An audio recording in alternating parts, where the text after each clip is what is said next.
Ariana here, welcome back to the channel. So I took a 2-week break and just gave myself a chance to reset my mind and to come up with more ideas for the channel and just for my blog in general, and I've come back so refreshed, and it really is relevant to the topic today. It's what to do when you're jaded from dating. So I know so many of you who write to me and you tell me that you're on all the right dating apps, that you're putting yourself out there, but you're just not meeting that person.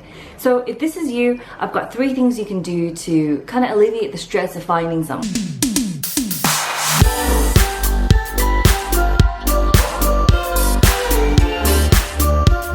Number 1 is delete all the apps. So I get a lot of emails from 20-somethings, 30-somethings telling me that they're on all these dating apps, but none of them are working. So if that's happening for you, just delete all of them. Don't worry about it. Especially if you're the type who has 3 dating apps on the go, because when you're using these apps and you're frustrated, you're going to attract more of the same frustrating situation. So I'm all about mindset and what you think creates your reality. So if you're always thinking that dating apps don't work and that they have all these negative experiences for you, just delete and have a reset. Number two is don't think about how you're going to meet the guy, but think about the outcome. So often we're so focused about thinking about how we're going to meet the guy, through what app, when, that we don't focus on what we want in the end, which is our outcome. And as you know, I'm big on mindset. So if you're always stressing about how you're not going to meet the person, or how if you don't do this you won't meet the person, then you're just going to be attracting more of the same feelings. So instead, take the time, look up love meditations on YouTube. I've got one that I'll link below, but just relax your mind and stop stressing about how. What you really want to do is focus on the outcome. Now this is easier said than done. So think about what it would feel like if you met your guy, how you would feel in that relationship, how the guy would make you feel. So focus on those feelings, and so that you can slowly shift your mindset to attract more of those feelings, or more things or more people that will give you those feelings.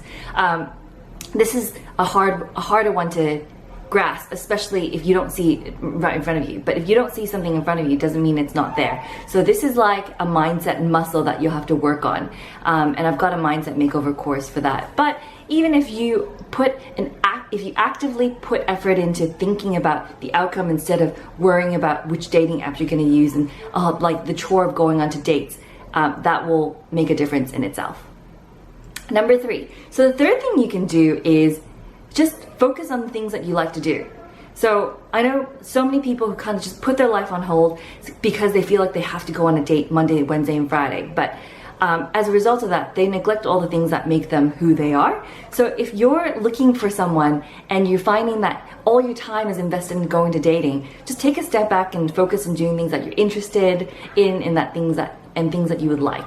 So I remember when I was single, I would go and attend all these meetup groups. It was the most random things. I even attended this game. There was a board game called Rich Dad, Poor Dad, invented by Robert Kiyosaki. Anyway, he invented this game which helps you think about finance and just organize your finances, so that you map out your road to financial freedom. Anyway, there's this game and I was interested in it, and I found a meetup group. I didn't end up getting a date from it, but it was really fun. I enjoyed it. So I went through a period where I just said yes to everything, and I joined all these random groups, and it turned out to be a really fun learning experience because I got some really good friendships out of it. So if that's how you're feeling jaded, just take time to reset. 2 weeks out of dating isn't going to hurt anyone, and sometimes it is just really good in refreshing your mind, especially at this time of the year. So if any of these tips were helpful to you and you want more of them, leave me a comment or subscribe to the channel. And if you leave me a comment now that I've come back from a break, I will respond. So thank you so much for watching, and I hope you'll catch the next video that I produce. Thanks, bye.